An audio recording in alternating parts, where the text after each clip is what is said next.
সংক্ষিপ্ত আলোচ্য বিষয় ঈমান গ্রহণের শর্তসমূহ এবং ঈমান ভঙ্গের কারণ। আমরা 2.5 থেকে 3 মাস আগে ঈমান বিষয়ে প্রায় 4টা পর্বে আলোচনা করেছিলাম। এরই ধারাবাহিকতা আজকে আমরা জানব যে একজন মুসলিমের ঈমান গ্রহণ করতে হলে কয়টি শর্ত প্রয়োজন রয়েছে। যদি এই শর্তগুলো কেউ পূরণ না করে সেক্ষেত্রে তার সারি বিধান কি, আর কোন কাজগুলো করলে একজন মানুষ সালাত আদায় করে, সিয়াম পালন করে, হজ করে, যাকাত দেয়, এরপরেও সে ঈমান থেকে খারিজ হয়ে যায়। অর্থাৎ একজন হিন্দু, একজন খ্রিস্টান, একজন ইহুদি, একজন নাসারা, একজন মুশরিক এবং তার মাঝে কোনো ফারিক থাকে না। অথচ আমাদের মুসলিম সমাজে আমরা আমলের ব্যাপারে যতটা সজাগ, ঈমানের বিষয়ে তার 100 ভাগের 1 ভাগও হয়তো আমরা সচেতন নয়। আপনি যদি কাউকে জিজ্ঞেস করেন যে এখন তো হজ্জের সিজন, গত 20 তারিখ থেকে 18 তারিখ থেকে হাজিরা হজ্জে যাওয়া শুরু করেছে, হজ্জে যাচ্ছে বা যাবে, তো তাকে যদি জিজ্ঞেস করেন যে হজ্জে কোথায় কোথায় যেতে হবে, সে বলবে হজ করার জন্য হেরাম বাঁধতে হবে, এরপরে নির্দিষ্ট মিকাতে যেতে হবে, চুল কাটতে হবে বা নেড়া করতে হবে, মিনায় থাকতে হবে, মুজদালিফায় থাকতে হবে, আরাফায় থাকতে হবে, কঙ্কর নিক্ষেপ করতে হবে। এইভাবে ধারাবাহিকতায় সে কিছু না কিছু বলতে পারে। কি কি কাজ করলে হজ ভেঙে যাও এটাও হয়তো সে বলতে পারবে, যে হজ্জে এহরামরত অবস্থায় অথবা আরাফার মাঠে অথবা যখন সে হেরেমা এলাকায় অবস্থান করবে, বিশেষ করে হজ্জের দিনগুলোতে মশা মাছি থেকে শুরু করে কোনো কিছুই ছিটতে পারবে না, কাটতে পারবে না, মারতে পারবে না, স্ত্রীর সাথে ফিজিক্যাল সম্পর্ক করতে পারবে। এগুলো আমরা বলতে পারি বা পারব। যদি আমরা আবারও জিজ্ঞেস করি যে কি কি করলে সিয়াম ভেঙে যায়, হয়তো 2-4টা কারণ হলেও আমরা বলতে পারবো, সেটা ভুল হোক সঠিক হোক। কেউ কিছু খেয়ে ফেলেছে, স্ত্রীর সাথে ফিজিক্যাল সম্পর্ক করেছে, অথবা এমন কোনো কিছু সে নিয়েছে যেটা তার পেটের মধ্যে ঢুকে গেছে। এইভাবে আমরা সিরিয়াল বাই সিরিয়াল বলতে পারি কি কি কারণে আমরা যাকাত ফরজ হয়ে যায়, কোন কোন খাতে যাকাত দিতে হয়, কাকে কাকে দান করতে হয়, কি কি করলে ওযু ভেঙে যায়, কি কি করলে সালাত নষ্ট হয়ে যায়, কি কি করলে সিয়াম ভেঙে যায়। এগুলো মোটামুটি আমরা কিছু না কিছু বলতে পারি বা পারব। অথচ আমরা মুসলিম সমাজের মুসলিমেরা এতটাই অসচেতন, হর হামেশা আমরা যে কাজগুলো করলে ঈমান ভেঙে যায়, সেটা আমরা রাজনীতির দোহাই দিয়ে হোক, সামাজিকতার দোহাই দিয়ে, অথবা বিভিন্ন ফেরকা, মাযহাব, মতাদর্শ, ইজম, তরিকা, অথবা সমাজের দোহাই দিয়ে, অথবা জ্ঞানের স্বল্পতার কারণে আমরা সেই কাজগুলোই করে যাচ্ছি। কিন্তু এই কাজগুলো করার কারণে যে আমরা ঈমান থেকে খারেজ হয়ে যাচ্ছি, ঈমান থেকে বের হয়ে যাচ্ছি, এটা হয়তো আমরা জানিই না। এই জন্য আমাদের শুরুতেই আমরা আলোচনা করব যে ঈমান গ্রহণের শর্ত কয়টি এবং কি। আমরা ইতিপূর্বে জেনেছি ঈমান কাকে বলে, ঈমানের গুরুত্ব কি, ফজিলত কি, বিভিন্ন বিষয় নিয়ে আমরা আলোচনা করেছি, মুমিন ব্যক্তির গুণাবলী। তো তারই ধারাবাহিকতা আজকে আমরা জানবো যে ঈমান গ্রহণের মৌলিকভাবে শর্ত কি। আল্লাহ রাব্বুল আলামিন পবিত্র কোরআনে 12 নং সূরা ইউসুফ 106 নম্বর আয়াতে বলছেন, ওয়া ইউমিনু আকসারুহুম বিল্লাহ, তোমাদের মধ্যে অধিকাংশ মানুষই আল্লাহর প্রতি ঈমান এনেছে বা আনবে।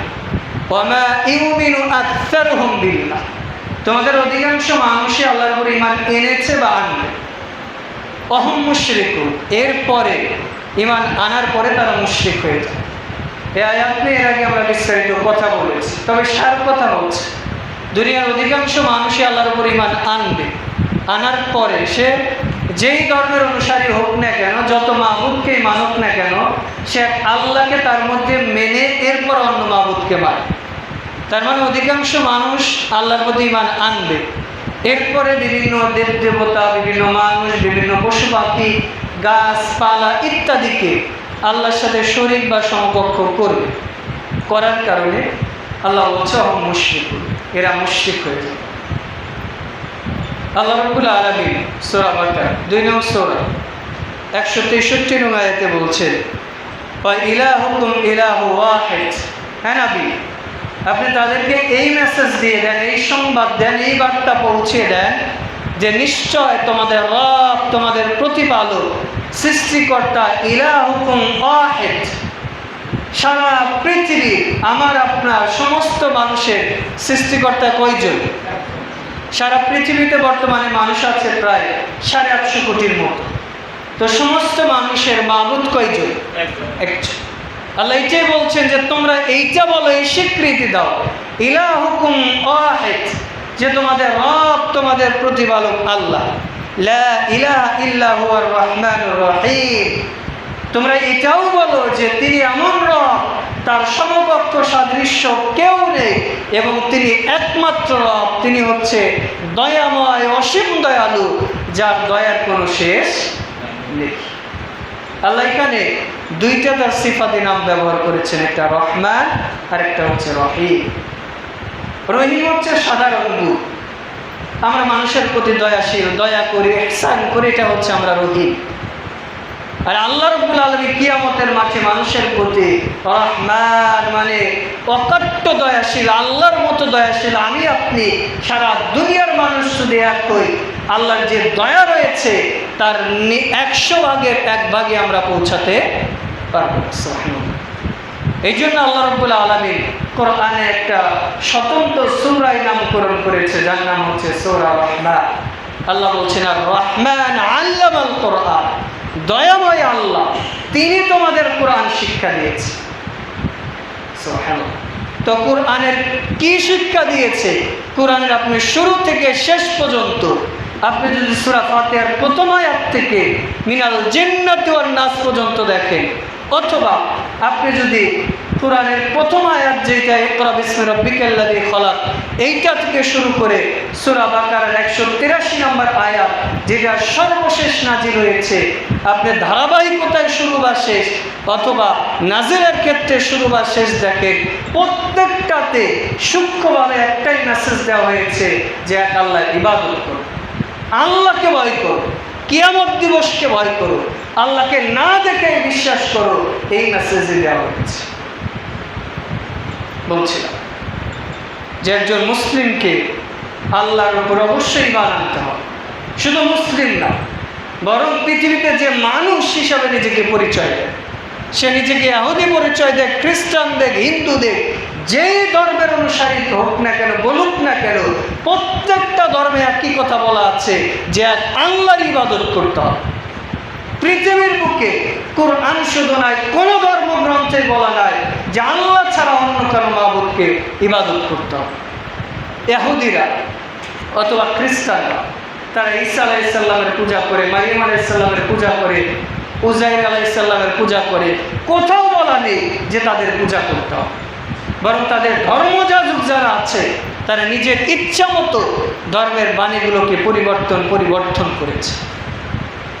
কিন্তু আল্লাহ রাব্বুল আলামিন কোরআনের ক্ষেত্রে, ইসলামের ক্ষেত্রে এই সুযোগ আমাদের মতো আলেমদের দেন না। আল্লাহ নিজেই বলে দিয়েছেন, কোরআন এমন একটা কিতাব, যালিকা, এইটার মধ্যে লা রাইবা ফি, লা শাক্কা ফি, এর মধ্যে সন্দেহ নেই, সংশয় নেই। আল্লাহ নিজেই বলছেন সূরা হিজরের 15 নং আয়াত, নাহনু নাযালনা যিকরা, নিশ্চয় আমি কোরআন নাজিল করেছি, জিকির নাজিল করেছি, আর আমি আল্লাহ নিজে এই কোরআনের হেফাজতের দায়িত্ব নিয়েছি বলে। সুবহানাল্লাহ। পুরো কোরআনে শুরু থেকে শেষ পর্যন্ত প্রত্যেকটা আয়াত যদি পর্যালোচনা করি আমরা, তাহলে এই সারমর্মে আমাদের পৌঁছাতে হবে যে আল্লাহ এক, তার ইবাদত করতে হবে। আপনি সালাতের কথা বলেন, সিয়ামের কথা বলেন, হজ্জের কথা বলেন, যাকাতের কথা বলেন, দানের কথা বলেন, যেইটাই বলেন না কেন, প্রত্যেকটা ইবাদতে সার অর্থ, সারমর্ম যেটা, যে আল্লাহর ইবাদতই করতে হবে। সালাত পড়ো এক আল্লাহ, দান করো এক আল্লাহর জন্য, সিয়াম রাখো এক আল্লাহর জন্য, পরিবারের যত হক আদায় করো আল্লাহর জন্য, মানুষকে সহযোগিতা করো আল্লাহর জন্য। সুবহানাল্লাহ। তাহলে ইসলামের মূল যেটা শিক্ষা, সেটা হচ্ছে তাওহীদের শিক্ষা, সেটা হচ্ছে আকীদার শিক্ষা, সেটা হচ্ছে মানহাজের শিক্ষা। আল্লাহ রাব্বুল আলামিন আমাদের প্রত্যেককে বিশুদ্ধ আকীদা, বিশুদ্ধ মানহাজ এবং বিশুদ্ধ ঈমান পোষণ করার তৌফিক দান করুন। আমিন। এবার আসি যে ঈমান গ্রহণের শর্ত কয়টি। ঈমান গ্রহণের জন্য মৌলিকভাবে শর্ত হচ্ছে 8টি। কয়টি? 8টি। 1 নম্বর হচ্ছে আল ইলম, জ্ঞান। আপনি ঈমান গ্রহণ করেছেন, আল্লাহকে রব হিসাবে মেনে নিয়েছেন বা নিচ্ছেন, কিন্তু আপনার মধ্যে আল্লাহ সম্পর্কে যথেষ্ট জ্ঞান নেই যে আল্লাহ যে হক মাবুদ, আল্লাহ যে সত্য মাবুদ, আল্লাহ ছাড়া যে দুনিয়ার অন্য কোনো ব্যক্তি, অন্য কোনো বস্তু, অন্য কোনো মানুষের ইবাদত করা যাবে না, চাওয়া যাবে না, সেইটা সামাজিকতার নামে হোক, রাজনীতির নামে হোক, ধর্মের নামে হোক, অথবা তরিকার নামে হোক, কোনো দোহাই দিয়ে ইসলামের যে সঠিক জ্ঞান রয়েছে এইটার বাহিরে আমি আপনি যে কিছুই করতে পারি না বা পারবো না। এই জন্য ইলমের প্রথম শর্ত দেওয়া হয়েছে, ঈমানের প্রথম শর্ত দেওয়া হয়েছে যে ইলম বা জ্ঞান। ইসলাম অর্থ হচ্ছে আত্মসমর্পণ করা, আর ইলম অর্থ হচ্ছে আল আদরাক আল মারিফা, জানা, বোঝা, অনুধাবন করা। আবার ইসলামের অর্থও যদি আমরা করতে যাই একই হবে, ওয়াল আদরাক ওয়াল মারিফা ওয়াল ইলম, মানে ইসলামের অর্থও হবে ইলম, জানা, বোঝা, অনুধাবন করা। তাহলে যেখানে জ্ঞান নেই সেখানে ইসলাম, যেখানে জ্ঞান আছে সেখানে ইসলাম আছে। তবে জ্ঞান বলতে কোন জ্ঞান? ওই যে আল্লাহ বলে দিয়েছেন ইকরা বিসমি রাব্বিকাল্লাযী খালাক। দুনিয়াবি জ্ঞান তো আমরা অর্জন করবই দুনিয়াতে চলার জন্য, কিন্তু ওইটাকে আসলে ইসলাম জ্ঞান বলে যে জ্ঞানের মধ্যে আল্লাহর শিক্ষা রয়েছে।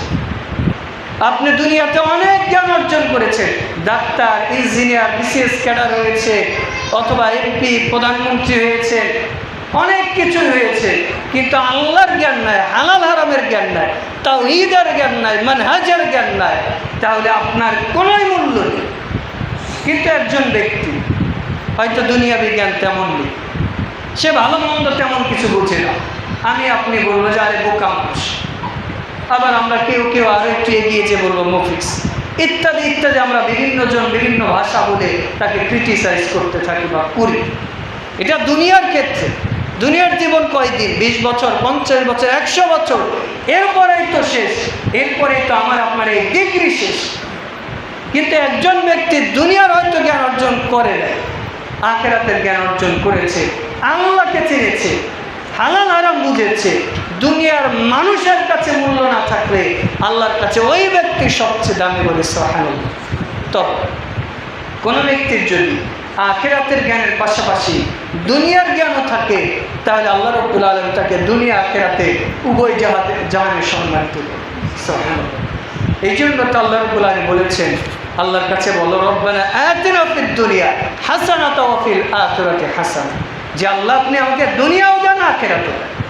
এই জন্য আমাদের উচিত আল্লাহর কাছে চাওয়া যে আল্লাহ দুনিয়াতে আমাকে এমনভাবে সচ্ছল হয়ে চলার তৌফিক দান করে যাতে মানুষের মুখাপেক্ষে না হতে হয়, যাতে আমার মাধ্যমে আরও 2 জনের কর্মসংস্থান হয়, যাতে আমি কারো দ্বারস্থ না হয়, যাতে আমি নিজের স্বয়ংসম্পূর্ণ মানে কি, অর্থাৎ নিজের হালাল রিজিক দিয়ে নিজেই চলতে পারি, 2-4 জনকে সহযোগিতা করতে পারি, এইটা বোঝাচ্ছে।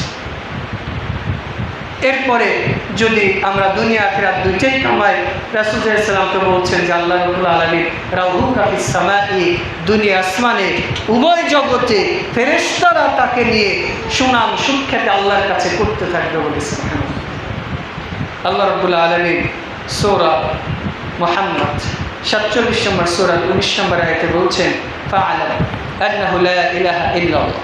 হ্যাঁ নবী, আপনি তাদেরকে বলে দেন যে তোমরা আগে এই জ্ঞান অর্জন করো যে আল্লাহ ছাড়া সত্য, আল্লাহ ছাড়া হক কোনো মাবুদ নেই।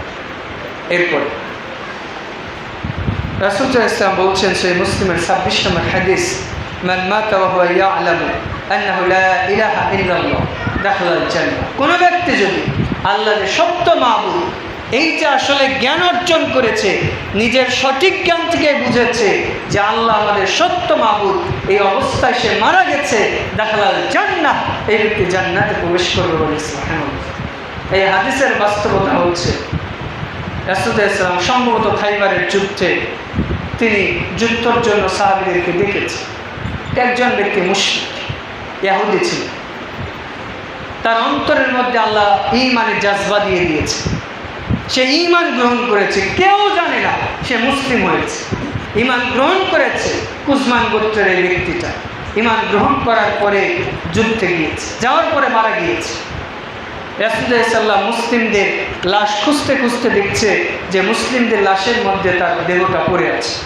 তখন তিনি সাহাবীদেরকে থামিয়ে দিয়ে বলছেন, এই যে দেখো, এই যে এই সাহাবীটা আমল করেছে কম, ঈমান এনেছে একটা সিজদাও করে নাই, অথচ ঈমানের বদলতে আল্লাহ রাব্বুল আলামিন তাকে জান্নাত দিয়ে দিয়েছেন বলে। সুবহানাল্লাহ।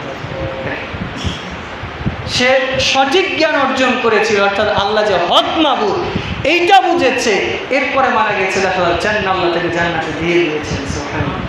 কোন ব্যক্তি ঈমান গ্রহণ করেছে, তবে একজন ব্যক্তি মুশরিক, সে ঈমান গ্রহণ করেছে, সঙ্গে সঙ্গে তার আব্বা অমুসলিম এসে তাকে মেরে ফেলেছে। ও যে ঈমান গ্রহণ করেছে, আসলেই যদি আল্লাহর জন্য গ্রহণ করে, রাসূলের হাদিস প্রমাণ বহন করে যে এই ব্যক্তি নিশ্চিত জান্নাতে যাবে বলে। সুবহানাল্লাহ। ইভেন এই ব্যক্তির সম্পর্কে রাসূলুল্লাহ সাল্লাল্লাহু আলাইহি ওয়াসাল্লাম বলছেন, রাজাতা ইয়াউমি ওয়ালাদহু উম্মু, একটা বাচ্চা যেভাবে নিষ্পাপ হয়ে জন্মগ্রহণ করে, এই ব্যক্তিটা কালেমা পড়ার কারণে আল্লাহ তাকে নিষ্পাপ করে দেয় বলে। সুবহানাল্লাহ। এরপরে 2 নম্বর শর্ত যেটা, সেটা হচ্ছে একটি দৃঢ় বিশ্বাস। জ্ঞান অর্জন করলাম ঠিক আছে, কিন্তু আমার ঈমান দৃঢ়তা থাকতে হবে। আল্লাহ যে আসলেই সত্য মাবুদ এ সম্পর্কে জ্ঞান অর্জন করলাম, কিন্তু আমি মনে করছি যে আল্লাহ সঠিক, বিভিন্ন দেব দেবতাও সঠিক, ইসলামও সঠিক, হিন্দুদের ধর্ম সঠিক। সঠিক না হলে কি পৃথিবীতে এত ধর্মের অনুসরণকারী হতো নাকি? হ্যাঁ, পিছনে কথা বল, দেখেন তো কিছু জায়গা আছে। আমরা অনেকে আছি মনে করি যে ধর্মের পরিচয়টা মেটার না, বরং জাতীয়তা এটাই হচ্ছে মানুষের মৌলিক পরিচয়। জি না, জাতীয়তা ভৌগোলিক কারণে পরিবর্তন হতে পারে। আজ থেকে 70 বছর আগে যদি আমরা তাকাই, তাহলে আমরা ছিলাম পাকিস্তানি। তার আগেও যদি আমরা তাকাই, ভারতের সাথে ছিলাম। তার আগেও যদি আমরা তাকাই, আমরা কাদের সাথে ছিলাম? ইংরেজদের অধীনে ছিলাম। এখন এসেছি বাঙালি হয়েছি, আবার 2 দিন পর অন্য কোনো জাতীয়তা আমার আপনার হবে না, তার কোনো নিশ্চয়তা আছে? কিন্তু ধর্মের পরিচয় এমন একটা পরিচয় যেটা আসলে পরিবর্তন করা যায়। অন্তত মুসলিমদের যে আইডেন্টিটি, এইটা কোনো সময় পরিবর্তন করা যায়। হিন্দু, ইহুদি, খ্রিস্টান তারা নিজের ধর্ম পরিচয় পরিবর্তন করতে পারে, কিন্তু ইসলাম ধর্ম থেকে কেউ অন্য ধর্মে ধর্মান্তরিত হতে পারে। যদি হয়ে যায়, মুসলিম শাসকের উপর আবশ্যক হয়ে যায়, ওকে প্রথমত বলতে হবে যে তুমি ত্যাগ করে ইসলাম গ্রহণ করো। যদি না আসে, মুসলিম শাসকের উপর জরুরত, ওকে রজম করে হত্যা করতে হবে। যদি না করে, কিয়ামতের মাঠে শাসককে আল্লাহর কাঠগড়ায় দাঁড়াতে হবে। বাক স্বাধীনতার নামে যদি নাস্তিকতা আমরা ছড়িয়ে দিই, অথবা ধর্মের বিভিন্ন যে যা ধর্মের অনুসরণ করুক, অথবা ইচ্ছামতো ধর্ম পরিবর্তন করতে পারে, এমন স্বাধীনতা যদি আমি আপনি দিয়ে থাকি, তাহলে আমাদের কিয়ামতের মাঠে ভয়াবহ অবস্থা প্রতীক্ষমান রয়েছে। আল্লাহ আমাদের হেফাজত করুন। আর বলছিলাম যে ঈমানের উপর একই থাকা। একই থাকা অর্থ কি? ওই যে ছোটবেলা আমরা একটা গল্প শুনেছিলাম যে একজন হিন্দু এবং মুসলিম দুইজন তারা পরীক্ষা করবে যে আল্লাহ সঠিক নাকি ভগবান সঠিক। তাই এবার হিন্দু আর মুসলিম বলছে কিভাবে পরীক্ষা করা যায়? গাছে উঠবো, গাছ থেকে আমি তো হিন্দু, ভগবান বলে লাভ দিব যে ভগবান সত্য, ভগবান সত্য। যদি সত্যই হয় তাহলে বেঁচে যাব, আর যদি সত্য না হয় তাহলে হাত পা ভেঙে যাবো অথবা মরে যাব। মুসলিম বলছে ঠিক আছে, তুমি আগে লাভ দাও। তো হিন্দু যখন গাছ থেকে লাভ দিয়েছে, ভগবান সত্য, ভগবান সত্য বলেছে, লাভ দিয়েছে, তার পা ভেঙে যায়, স্বাভাবিক আছে। এবার মুসলিম ব্যক্তি চিন্তা করছে যে ও তো বেঁচে গেল, এখন ওরটা সঠিক না আমারটা সঠিক, আমি তো দ্বিধাদ্বন্দ্বে পড়ে গেছি। এইবার ও বলছে আল্লাহ সঠিক, ভগবান সঠিক, আল্লাহ সঠিক, ভগবান সঠিক। তো আমার আপনার ঈমান যদি এমন হয়, সামান্য দুনিয়ার পরীক্ষাতে যদি সব ধর্ম এক হয়ে যায়, আল্লাহর ভগবান যদি এক হয়ে যায়, তাহলে আমাদের জন্য কিয়ামতের মাঠে ভয়াবহ অবস্থা প্রতীক্ষমান রয়েছে। যদিও এটা গল্প, এইটা বাস্তবতা কতটুকু আল্লাহু আলাম, কিন্তু আমাদের সমাজের দিকে তাকালে মনে হয় এই গল্পটাই বাস্তবে পরিণত হয়েছে। সামান্য চাকরির জন্য, ক্যারিয়ারের জন্য, বিয়ে শাদীর জন্য, সুন্দরী মেয়েকে বিয়ে করার জন্য আমরা নিজের ঈমানটাই বিসর্জন দিয়ে দিচ্ছি। টিকটকের একটা সুন্দরী নারীকে বিয়ে করার জন্য, অথবা জমি জমা পাওয়ার জন্য, অথবা সুন্দরী মেয়েকে বিয়ে করার জন্য, কিংবা জমি জমা পাওয়ার জন্য, অথবা চাকরির র্যাঙ্ক বাড়ানোর জন্য আমরা ঈমানটাই বিসর্জন দিয়ে দিচ্ছি। এই জন্য আমাদের ঈমান দোদুল্যমান রাখা যাবে। ঈমান একেবারেই সত্য, আপনি আমল করেন কম, কিন্তু ঈমানের ব্যাপারে কোনো স্যাক্রিফাইস করা যাবে, তাওহীদের ব্যাপারে কোনো স্যাক্রিফাইস করা যাবে। বেলাল রাদিয়াল্লাহু তাআলা আনহুর মতো জীবন চলে যাবে, কিন্তু আহাত করতে হবে। আপনি সালাত কম আদায় করেছেন, সিয়াম কম আদায় করেছেন, দান সদকা কম করেছেন, হয়তো আল্লাহ এগুলো মাফ করবে, কোনো না কোনো সময় আপনাকে জান্নাতে দিবেন ইনশাআল্লাহ। কিন্তু যদি ঈমানে কমতি থাকে, পশ্চিমকালে আপনি জান্নাতে যেতে পারবেন। এই জন্য রাসূল ইসলাম বলছেন, সাদিকুন মিন কলব, যে ব্যক্তি অন্তর থেকে সত্যায়ন করবে, সত্যকারভাবে আল্লাহকে হক মাবুদ হিসেবে মেনে নেবে, এই ব্যক্তি জান্নাতে যাবে বলে সুবহানাল্লাহ। 3 নম্বর হচ্ছে আল ইখলাস। আল ইখলাসুল নিয়া, আমি যে ঈমান গ্রহণ করেছি, যদি আমার ইখলাস ঠিক না থাকে, আল্লাহর জন্য ঈমান গ্রহণ না করি, আল্লাহ একমাত্র আল্লাহর জন্য ইবাদত না করি, আমার এই ঈমান কোনো কাছে আসবে না। আল্লাহ বলছেন বাইয়িনাতে, ওয়া উমিরু ইল্লা লিয়াবুদুল্লাহা মুখলিসিনা লাহুদ্দিন, তোমাদের রব প্রতিপালক তোমাদের আদেশ করেছে যে খালেসভাবে আল্লাহর ইবাদত করো। রাসূল ইসলাম বলছেন, কোনো ব্যক্তি যদি ইবাদত করে, আমল করে, কিন্তু ওখানে খুলুসিয়াত না থাকে, ইখলাস না থাকে, আল্লাহ পশ্চিমকালেও তার ওই ইবাদত, ওই আমল কবুল করবে না। 4 নম্বর হচ্ছে আল সিদক, সত্যায়ন করা। আসলেই যে আল্লাহ, আসলেই যে রাসূল মুহাম্মদ সাল্লাল্লাহু আলাইহি ওয়াসাল্লাম, কোরআন যে সত্য আসমানি কিতাব, এইটা ঈমান থেকে যেভাবে বিশ্বাস করেছি, করার পাশাপাশি সেটা মৌখিকভাবে স্বীকৃতি দিতে হবে এবং আমলের মাধ্যমেও সেটা বাস্তবায়ন করতে হবে। শুধু অন্তরে বিশ্বাস করলাম কিন্তু মুখেও স্বীকৃতি দিলাম না, কাজেও বাস্তবায়ন করলাম না, এই ঈমান কাজে আসবে না। এই জন্য ঈমানের সংজ্ঞায় ইতিপূর্বে আমরা বলেছিলাম যে ঈমান হচ্ছে ওইটাকে বলা হয় তাসদীক বিল লিসান, মুখ দিয়ে সেটাকে স্বীকৃতি দিতে হবে এবং অন্তরে বিশ্বাস, মুখে স্বীকৃতি।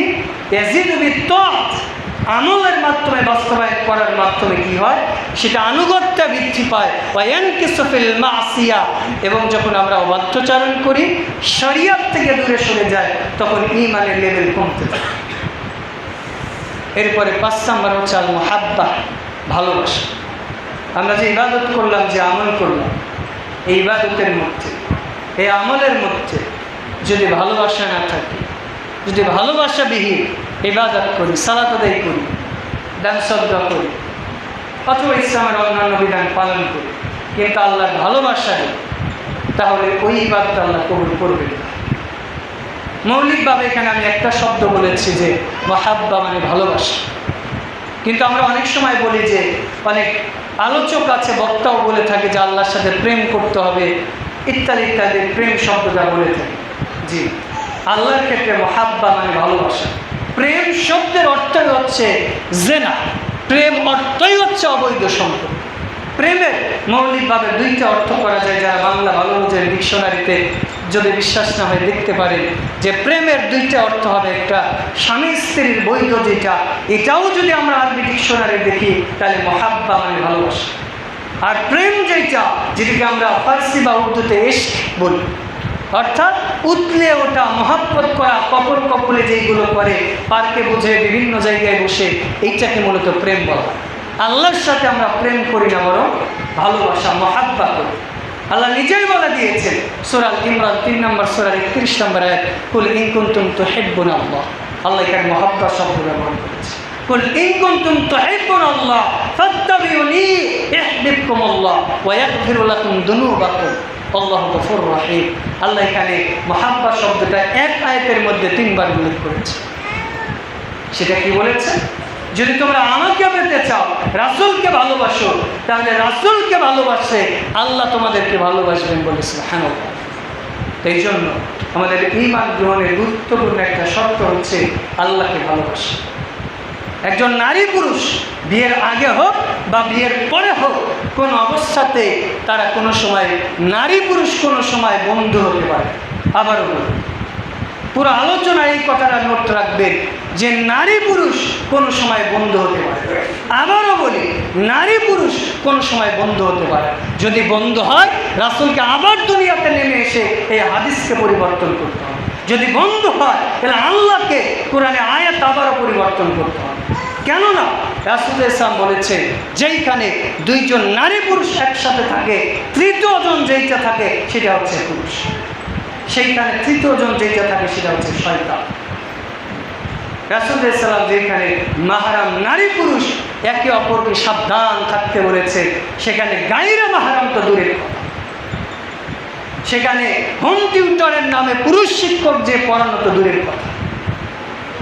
আজকে আমাদের কাছে মনে হচ্ছে যে সহশিক্ষা ইত্যাদি ইত্যাদি আমরা স্কুল কলেজে ছেলে মেয়েদের পড়ানোর কারণে বিভিন্ন সময় দেখতে পাচ্ছি যে নিজের শিক্ষকের কাছে নিজের ছাত্র বা ছাত্রী বিভিন্নভাবে নির্যাতন বা নিষ্পেষিত হচ্ছে। এর জন্য দায়ী কি? আমি আপনি।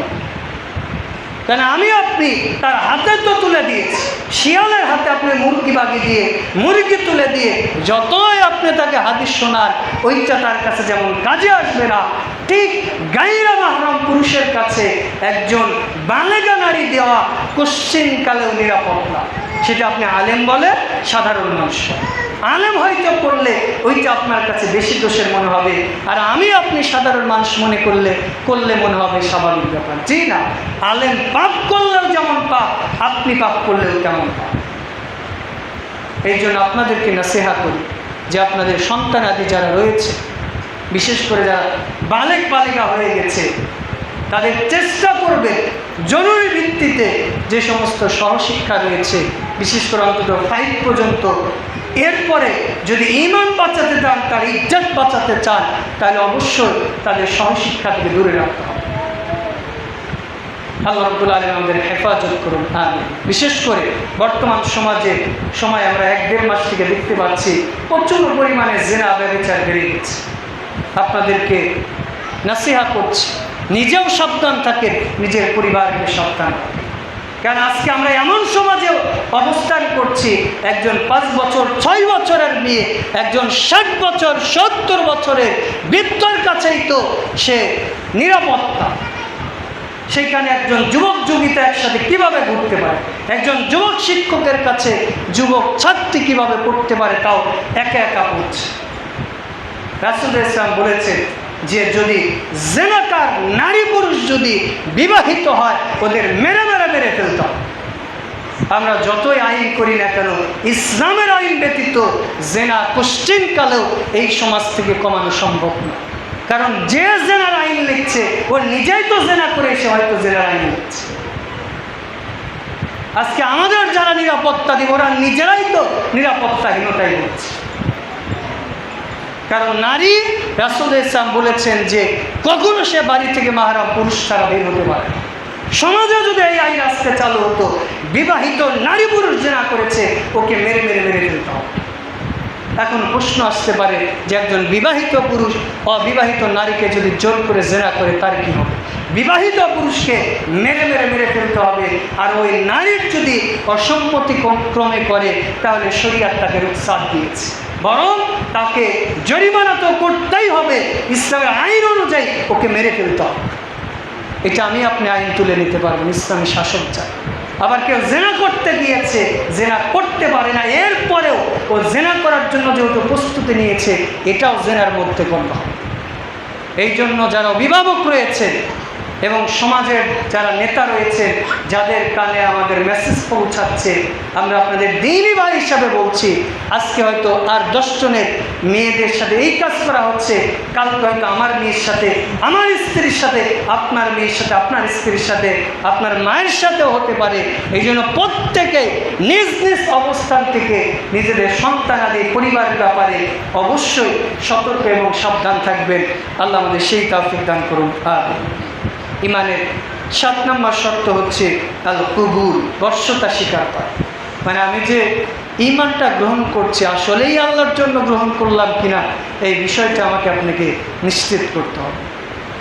8 নম্বর যেটা, ঈমান গ্রহণ করার পাশাপাশি ঈমান বহির্ভূত যত কুফর শিরক যা আছে সব কিছুকে অস্বীকার করতে হবে। আল্লাহ রাব্বুল আলামিন বলছেন সূরা তাওবা 36 নম্বর আয়াত, ওয়ালাকাদ বাআসনা ফি কুল্লি উম্মতি রাসূলান আন ইবুদুল্লাহ ওয়াজতানিবুত তাগুত। আল্লাহ একই কথা সূরা বাকারা 151 নম্বর আয়াত, সূরা আরাফেরও 151 নম্বর আয়াতে এই একটা আয়াত 3 জায়গায় আল্লাহ উল্লেখ করে বলছেন, আমি প্রত্যেক যুগে প্রত্যেক মানুষের কাছে নবী রাসূলকে এই জন্য পাঠিয়েছি যে তারা এক আল্লাহর ইবাদত করবে, ঈমান আনার পরে তারা তাগুতের দাসত্ব বা অনুসরণ করবে। আল্লাহ রাব্বুল আলামিন আমাদেরকে ঈমান কবুলের যে 8টা শর্ত সম্পর্কে আমরা আলোচনা করলাম, এগুলো শোনার পাশাপাশি মেনে চলার তৌফিক দান করুন। এবার আসি আমরা নওয়াকিসুল ঈমান, ঈমান ভঙ্গের কারণসমূহ। ঈমান ভঙ্গের কারণ হচ্ছে 10টি। কয়টি? ইতিপূর্বে আমরা আলোচনা করলাম যে ঈমান গ্রহণের শর্ত 8টি। কয়টি? ঈমান গ্রহণের শর্ত কয়টি? 8টি। আর ঈমান ভঙ্গের কারণ 10টি।